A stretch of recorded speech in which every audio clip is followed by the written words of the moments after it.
And the difference comes in not asking why, but asking what or how. Hi, and welcome to Helping You Perform. I'm your host, Paul Teasdale.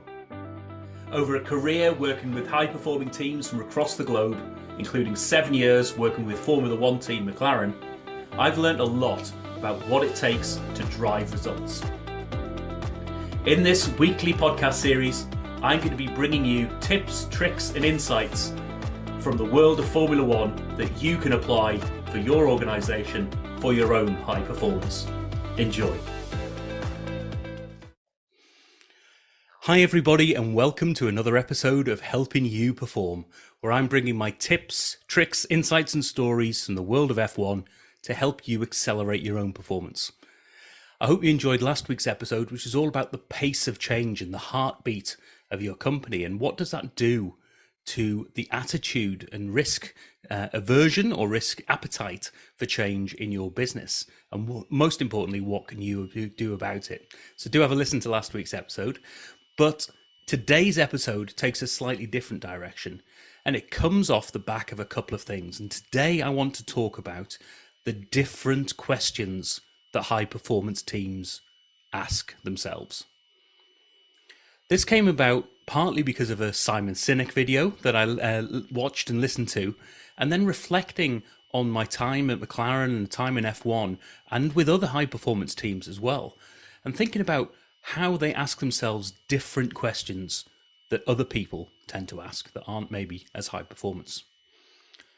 And the difference comes in not asking why, but asking what or how. And it's fairly simple, so maybe this week's episode is going to be quite short.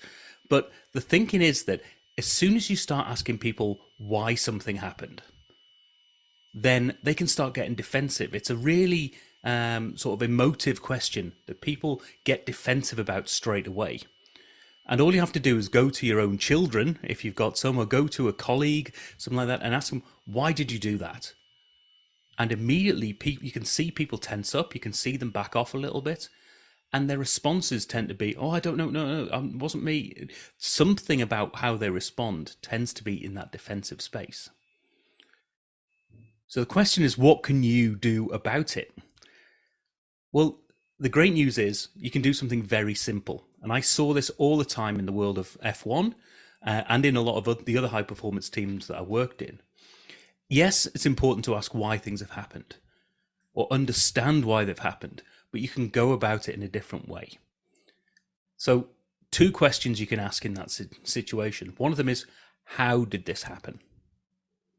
What this does is it moves people away from the emotive and talks then about the facts. What actually happened in that moment? How did this situation come about?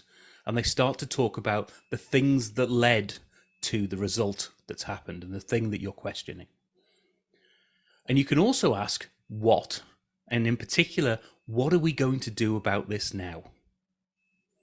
Or as a lead, you can also ask, what can I do to help you make sure this doesn't happen again?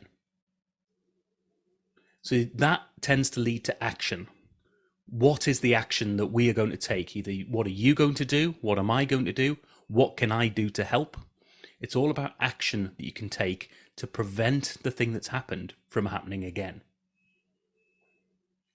So this is a really simple one, really, but it can be so powerful. So do have a think about this for yourself and try to put it into practice. Think of those situations where you want to know why a certain situation has happened. Why were sales figures down last quarter? Why are people in your team underperforming compared to others?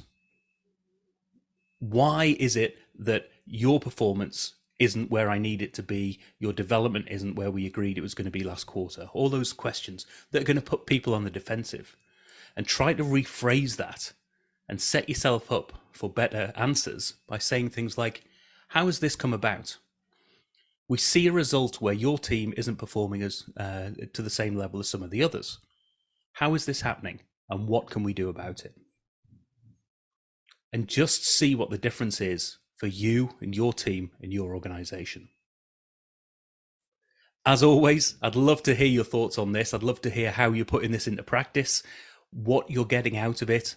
and whether or not it's working for you and what results you're getting off the back of it. So please do get in touch. As always, you can get in touch with me via paulteasdale.co.uk.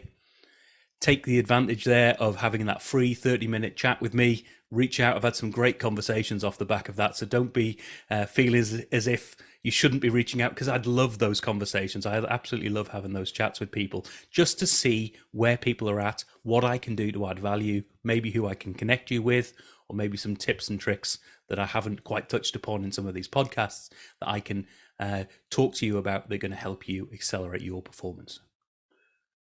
I hope you've enjoyed this, and I hope you get some real value out of such a simple yet powerful trick. I'll see you in the next episode. Thank you for listening to this episode of the Helping You Perform podcast. If you found value in this episode, please take a moment to like, share, or review the podcast. You can reach out to me at any time, either through LinkedIn or through my website at www.paulteasdale.co.uk. I look forward to speaking to you in the next episode.